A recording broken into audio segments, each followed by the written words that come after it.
today.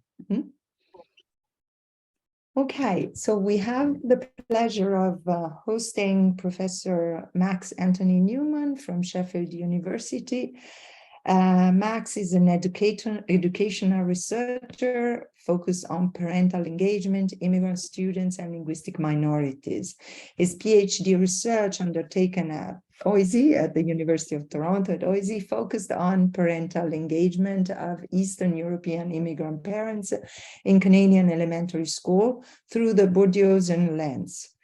The project aimed to explore how social and cultural capital of immigrant parents affects patterns of their engagement with children's education and learning in the host country, and how the engagement of immigrant parents matches the expectations of their teachers and narratives expressed in policy documents. His work has been published in the British Journal of Sociology of Education, Curriculum Journal, School Community Journal, and Educational Review. His teaching expertise is in the sociology of education, with a special emphasis on social justice, immigration, and social inequality. He worked with undergraduate and postgraduate students at the University from 2000 to 2021, and then he joined Sheffield Hallam University in 2022. And prior to joining academia, he taught ESL to linguistically and culturally diverse students in Canada and Europe for more than a decade, and worked in language assessment and writing support in Toronto, Canada. So please join me in welcoming Professor Max Antony-Newman to today's session. And the floor is yours, Max. Yeah, thank you. Thank you, Enrica, very much. Thank you so much for this opportunity. So let me share my slides, and then we shall begin. Okay, so you can see my first slide, right? Yeah. Yeah. Okay. Perfect. Yeah. Good afternoon, or almost moving towards good evening. So thank you so much for having me. As Enrica mentioned, my name is Max Antony-Newman, and I'm assistant professor at Sheffield Hallam University in the UK. I completed my MA in languages and literacy education and PhD in curriculum and pedagogy, and I'm glad to be back at OISE, albeit virtually. So once again, thank you, Enrica, very much for the invitation. So the topic of my today's presentation is the following: an asset-based approach to immigrant parents, from plurilingual parenting to curriculum orientations.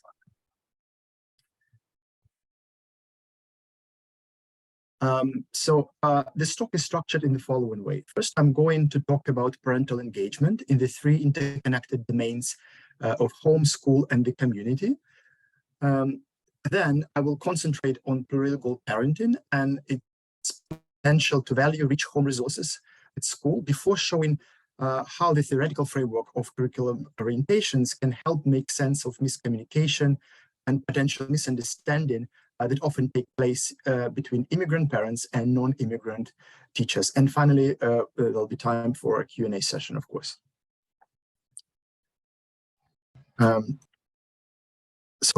Why do parents matter? I would like to start with this question. We know that students spend 80% of their time at home and 20% of their time in school. Family factors crucial for children's education and learning. Parents get engaged at home, in school, and in the community. And prior research shows that parental engagement is beneficial both for students' academic achievement and social well-being. So the lives of students are very much shaped by the way their parents get engaged and involved in their kids' education, formal and informal, and learning as well.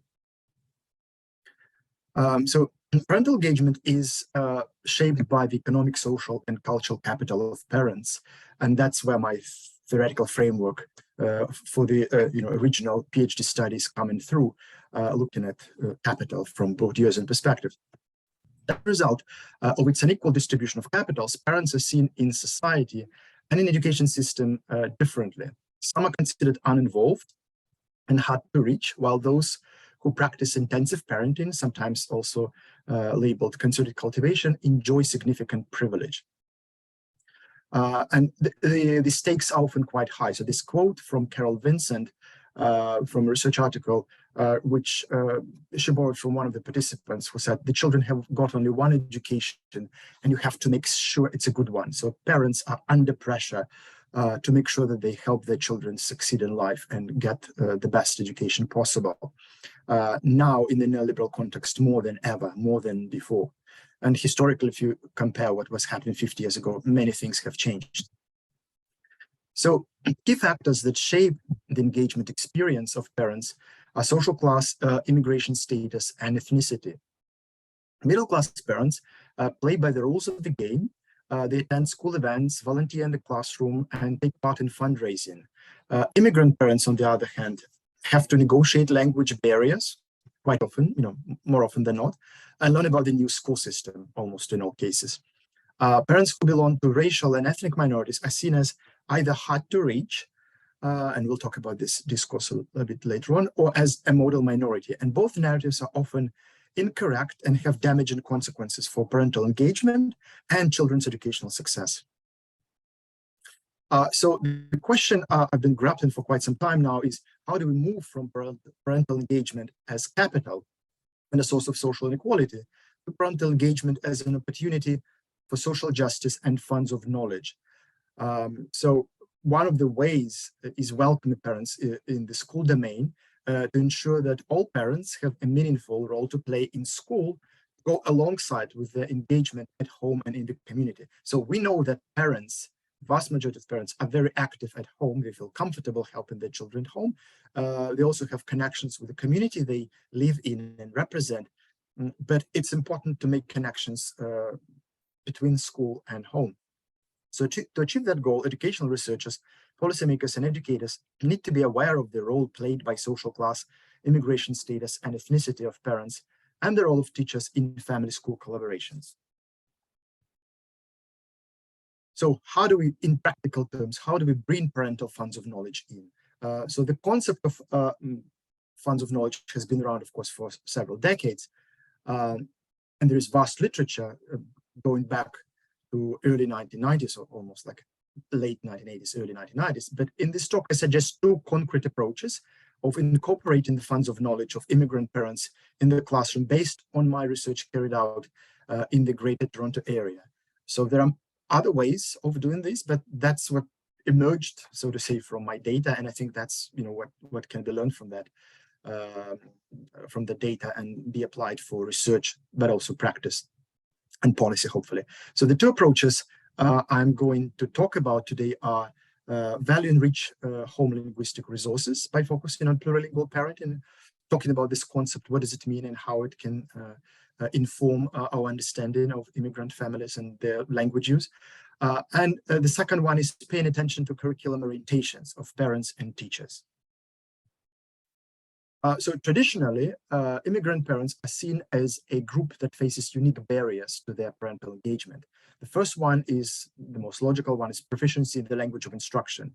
Obviously, if you have immigrants coming from, let's say, Jamaica to Ontario, that's not going to be too much of a problem, because technically, formally, they would be speaking English, albeit different variety, and English would be language of instruction if their kids go to the English school system. But for like the vast majority of immigrants, there is often language barrier based on who they are, where they're moving from and to, of course. And the second barrier, which is traditionally seen as an important one, is familiarity with the school system after migration, or in most cases, kind of low familiarity. When you move countries, when you move across borders, you need to learn about the new school system, and it's not always easy, because there are changes between the school systems, and parents have to learn and learn fast. So I will begin by focusing on the rich linguistic resources that immigrant parents have at their disposal. In the current context of super diversity, when more people move in bigger numbers and bring with them their languages and cultures, the old notions of monolingual versus bilingual parenting seems to be inadequate to do justice to the complex linguistic practices in immigrant families. So that's the reason why I began thinking about, plurilingual framework has the potential to explain the complex and the messy things that happen in many immigrant families, specifically the ones I interviewed for my study. So it makes perfect sense to look at such rich linguistic practice from the plurilingual perspective, as I mentioned. And here I need to tell a small story. My wife, who's a doctoral student at UCL Institute of Education, was instrumental in developing the concept of plurilingual parenting. In the acknowledgement section of the article, it is mentioned briefly because of the genre of acknowledgement. So when I shared my article outline with her, and because we work in slightly similar areas, but they're slightly different, so I mentioned bilingual parenting, and then she said, "Is there plurilingual parenting?" I said, "No, I don't think so." And she said, "Okay, then you can develop it because if it's a new concept, there must be something in it. Can you do it?" And I said, "Okay, let me see." So I went back to look at plurilingualism as a framework. So I revisited the tenets of plurilingualism, with which I was somewhat familiar, doing my coursework with Enrica and completing my master's in languages and literacy, and obviously working in language education for slightly more than 10 years. But I went back and then tried to look at the data which I already had and to see whether the parenting of my participants can be characterized as plurilingual. I knew that they were engaged in plurilingual practices, but the task here was to go one step further and to do a little bit of theorizing. Maybe we can come up with some interesting concept or interesting theory, which would then we could apply elsewhere, not just to make sense of these 19 people I interviewed, but potentially thousands and maybe millions even. So this is the story I'm going to tell you here. So, but first, let's revisit the key tenets of plurilingualism before applying this theoretical framework for the analysis of linguistic practices in immigrant families. So, and here there are 5. I hope I did justice to plurilingualism. Certain things could be, I guess, worded a little bit differently, but usually a plurilingual framework presupposes that we see the language practices of people, of language users in a dynamic way. Also, the partial proficiency languages and language varieties is acknowledged and embraced. There is emphasis on the use of languages in multiple contexts rather than in the ideal, rather than focusing on the ideal proficiency of a native speaker who is, perfectly bilingual, multilingual, whatever, who can use, 4 skills in every particular register. So that's not what's happening here. Also, the idea of linguistic repertoire of individuals where multiple languages or varieties of languages are represented, and you can pool, different resources and use them in different situations. And also this very important point about the interconnectedness or inseparability of language and culture, although in a fluid and a complex system. So before explaining how plurilingualism can help make better sense and do justice not only to linguistic practices at home, but their role in parenting, let me briefly describe the participants and the data in the study that allowed me to develop the concept of plurilingual parenting. So these are the people I interviewed for my PhD study, which I did at OISE, and these were semi-structured interviews with 19 immigrant parents from 9, I think, Eastern European countries. Actually, I had to make a correction because Macedonia changed its name to Northern Macedonia since I completed that work. I had to get back and change the name of the country because the country changed its name. All participants attended school and or university in their home country before immigrating to Canada. So they were shaped by the educational systems in these post-socialist nations of Eastern Central Europe and the Balkans as well. And all interview parents at the time of the interview, like the vast majority were mothers. There were a couple of fathers only, which is a typical story when you study parenting. When you recruit participants, you end up with the vast majority of mothers, unless, of course, you are trying to study fathers specifically. So they all had high education, and most of their spouses completed higher education as well. There were a couple of people only with high school. So I think this sample represents, it's not a typical sample, but it's typical of economic migrants, or probably I should rather say principal applicants who apply for economic immigration to Canada, because 61% of people who come to Canada and get their permanent residence every year are economic migrants rather than family class or refugees. So not all immigrants are the same, of course, but these people are fairly typical of kind of the vast majority of immigrants who come looking for better life to develop their careers and, send their kids to school and so on. So what are the linguistic practices that characterize parenting in these immigrant families as plurilingual? So firstly, parents acknowledge the linguistic reality with the fluid and dynamic use of languages in the family. Here, there is an example of Petra from Hungary, who speaks Hungarian at home with her husband and children, but she encourages her children to read in English, and her older daughter can read and write in Hungarian, French, and English as well. And these quotes, you will see French mentioned several times because half of the interviewed parents send their children to French immersion classes.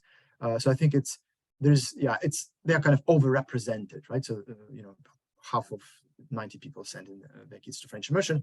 And because she sent kids to French immersion, she was afraid that kids would fall behind, the Anglophone students or those who go to English language schools in terms of their literacy development. That's why she read to them when they were younger, and then when they could, the daughter, the older kid, could read herself, so she encouraged her to read. So, and she was, perfectly comfortable in Hungarian, French, and English. So they were speaking only Hungarian, I think, parents, but in terms of literacy practices, they encouraged several languages. So yeah, they acknowledge that it's not just one language, or you can't separate them in this case. So parents understand that their children will only reach partial proficiency in some of the languages they have in their repertoires. It's not what they wish for, but they just understand that that's the reality. That's what's going to happen. So Teresia, similar to other parents, prefers to speak L1 to her children, but it doesn't always work, and their literacy practices are very diverse and plurilingual. So she's saying that, yeah, they prefer English, and children among themselves, they speak English, but she did read Slovak books to them. And interestingly, the oldest child texts back in Slovak. So, I mean, maybe with spelling mistakes, but Teresia texts her in Slovak and she gets responses in Slovak. So, her daughter can read and can write. I mean, it's a limited range because it's text messaging, so it's a different genre, but so she can. So there are varying proficiency, of course, among all those languages. And this participant, she's kind of fine with that. So secondly, I found that parents adopt a flexible family language policy. Interestingly, there were two groups of families in the sample. I wasn't looking for binaries. Maybe it's just our binary thinking. Even if you're not looking for binaries, you end up with some sort of binaries. But there were two groups, and they were different to some extent. So the first group, they always had a flexible policy. So Nevena from Bulgaria originally, she offers such an example. She wasn't strict.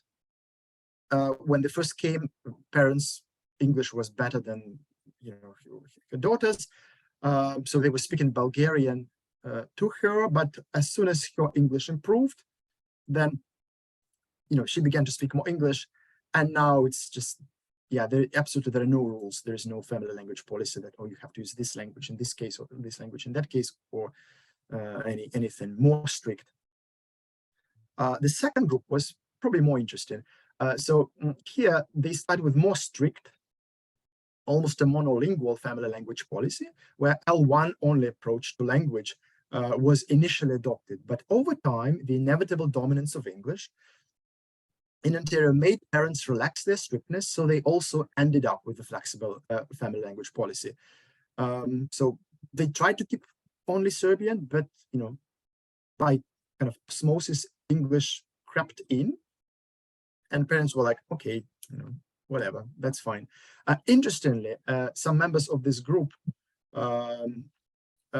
relaxed, not from the very beginning, but only when they saw that their children developed their L1 sufficiently not to lose it. Then parents became more comfortable with the use of English at home. So they felt threatened by English. As soon as they felt like, okay, it's fine, we can keep L1 to some extent, then they were kind of, they relaxed. They were kind of more. So in a way, there was a convergence between those two groups. In the end, they ended up in the same place. Those who started with flexible policy and those who started with monolingual policy to protect their heritage language, over time, they ended up with the same flexible, or similar flexible approach to language policy at home. And the last point, what I came across in my data was inseparability of language and culture. So this has been obviously prominent in plurilingual approach from the very beginning, where plurilingualism and pluriculturalism, language and culture go, hand in hand. And language and culture are almost always salient for the vast majority of communities and nations, but such inseparability is especially salient for immigrant groups who move to a country with a different dominant language, and then they have to keep their identity. So language and culture are very much related to their identity. So Ioana from Romania, she said, like, yeah, it's very important. And there were many people who said, yeah, it's our roots, it's our culture, that's where we came from. We have to keep it for our children to know who they are, where they're coming from. Lots of parents were stressing this point. But for second generation immigrants born and raised in the new country, language remains still one of the most salient markers of identity, and it shapes the integration of immigrant communities in significant ways. So this is an example, once again, from a Romanian family. So one boy, yeah, I remember his original name, but obviously I'm not supposed to use it. But so it was kind of international name. It could be French, could be something else. So because of that name, which sounded kind of French, so the teacher asked the question, are you French? And he said, no, I'm Romanian. I'm not French. So he remembered that, that's how he identified. And language played quite an important part because they kept the language, in some ways. So in all of the families, all the 19 families, because they're first generation, second generation immigrants to Canada, their first language or languages in some cases were still, intact. They were still preserved to some extent among, the majority of the family members.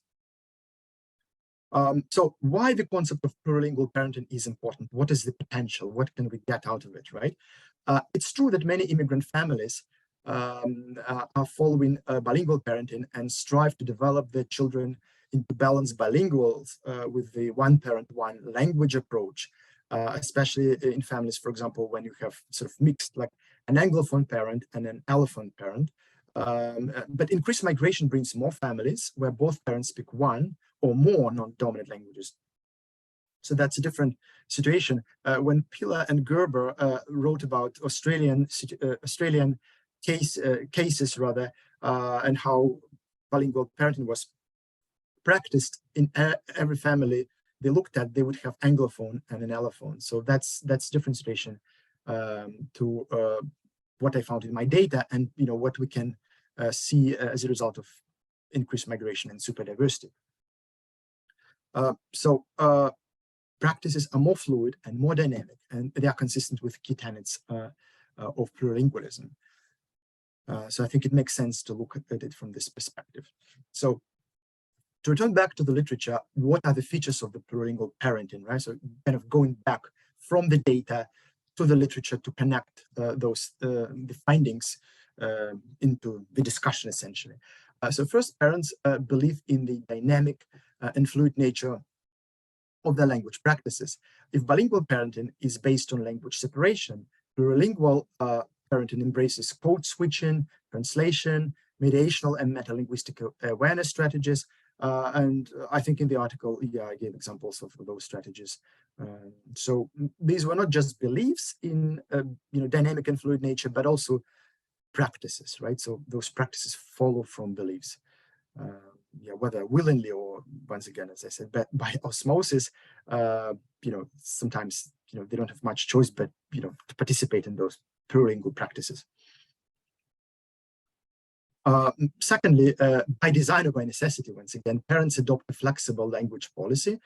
Instead of one parent, one language, L1 only or English only, because English only was popular among immigrants 50, 60 years ago after the Second World War, when people would come to the United States and teachers would often, doctors, pediatricians, psychologists would often tell parents, oh, don't speak Italian at home. It's going to confuse your child. Just, stick to English. Make sure it's the same, one language. There's only space for one language in a person's mind.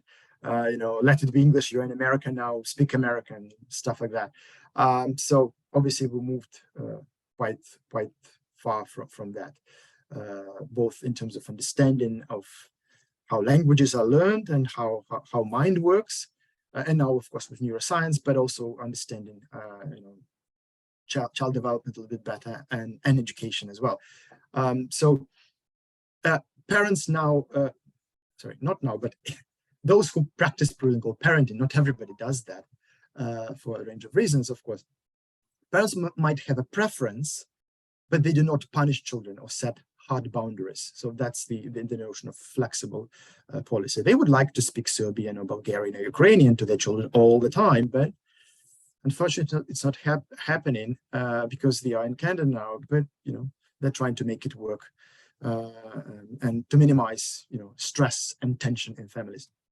And thirdly, immigrant parents who practice plurilingual parenting are aware of the inseparability of the language and culture in a way similar to the Council of Europe original idea that language and culture form a single plurilingual and pluricultural competence. So if bilingual parenting leads to, I guess, kind of compartmentalization of multiple identities based on language and culture, plurilingual parenting speaks to the more fluid identity formation and negotiation. For example, if you have, Chinese Canadian family or Jewish American family, how do Chinese or Jewish identity interplay with Canadian and American elements of identity?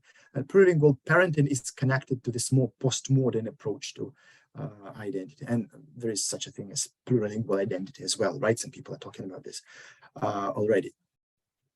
So the final question we need to ask here is, so what? How can our understanding of immigrant parenting as plurilingual, can help us adopt an asset-based approach to immigrant parents in education settings? Going back to that overarching general question. We all agree that language and terminology matter. By introducing the new concept of plurilingual parenting, we can add to the ongoing efforts of educators who work from this strength-based position and try to build on families' funds of knowledge. So it's, these are funds of knowledge, rich resources that families have. It helps to also to dismantle the deficit thinking approach to immigrant students and parents by acknowledging the rich linguistic repertoires in immigrant families. And the ultimate goal here would be for teachers to align their expectations with parental practices and bring students' funds of knowledge into the classroom. So I think there is a potential for teachers to understand families better, and if they do, hopefully, they'll be able to, it will help them to kind of bring those funds of knowledge in and to have a more of an alignment between language practices at home and language practices in school. Plurilingual pedagogies exist, right? They work, they show their success in different contexts, in different settings. So why not? I think this concept can work together with that notion. Okay, so yeah, that was the end of the plurilingual aspect. And I think, yeah, I think we're midway, right? Okay, through in terms of timing, right? Okay, so let's move to the second point. In the Q&A, we can discuss how and why and when I use two different frameworks to make sense of the same data or different elements of the same data, right? So these are the same 1-hour interviews with 19 parents. So the data set is the same, but the question was different. So I talked about plurilingual parenting as a concept that can help us move from deficit thinking about immigrant parents to the appreciation of their rich funds of knowledge. Now, sorry, I would like to turn to the second concept that can contribute to the same asset-based approach to immigrant parents, namely curriculum orientations. As I mentioned, there are different stereotypes and discourses around parents. One of them mentions that immigrant parents are hard to reach, that they don't come to school, they don't communicate, they don't ask questions, maybe they don't even value education, some teachers sometimes think, because they don't know, they don't see them, they don't talk to them, they're not on the same page. Research showed that this is false, that this is wrong.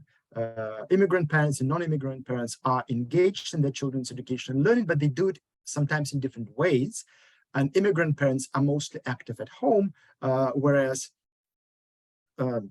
non-immigrant parents in the North American context, in Canada, in the US, they are more visible, they are more present on the school premises.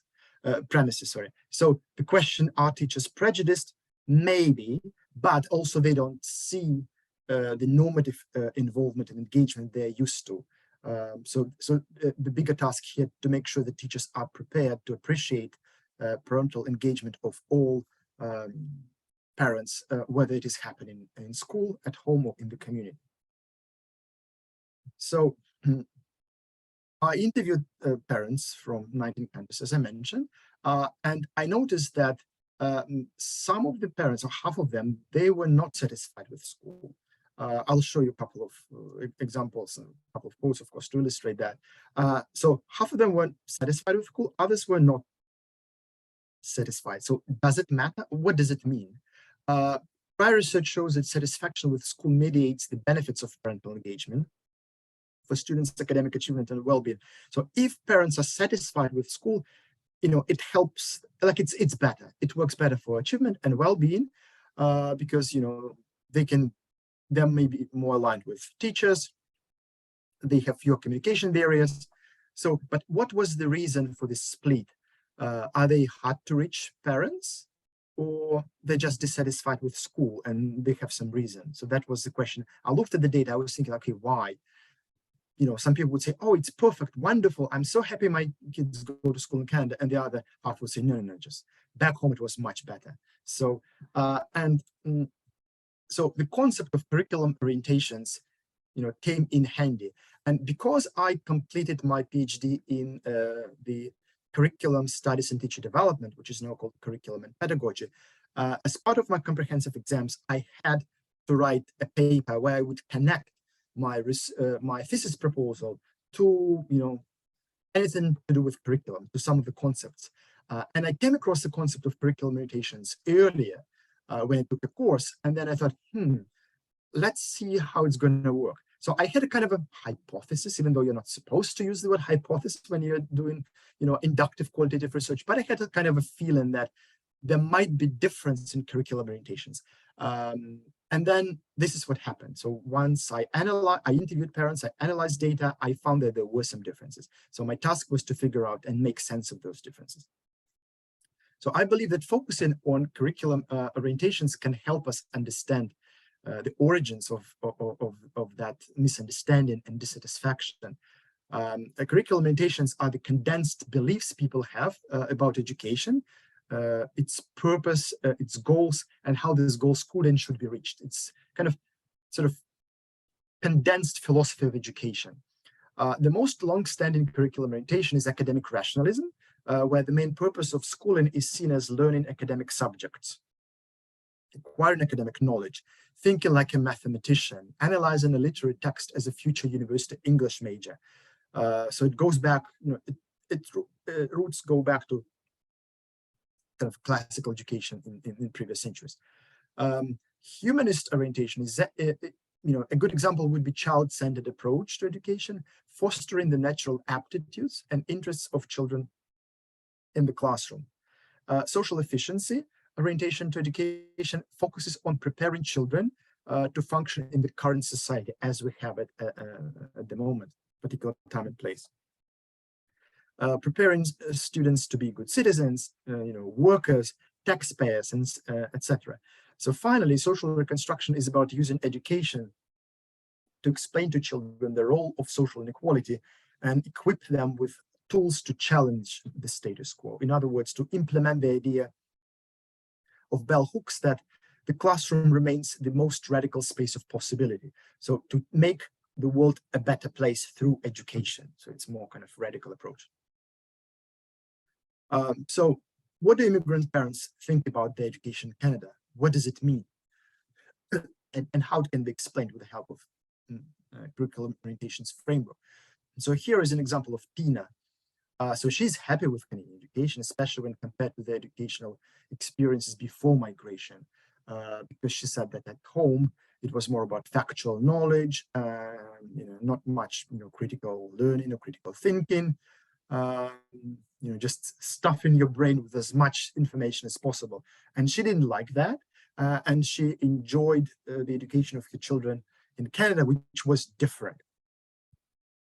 Ioana, on the contrary, is, and I guess was and is deeply skeptical of benefits of Canadian education. So this seems to be a typical accusation.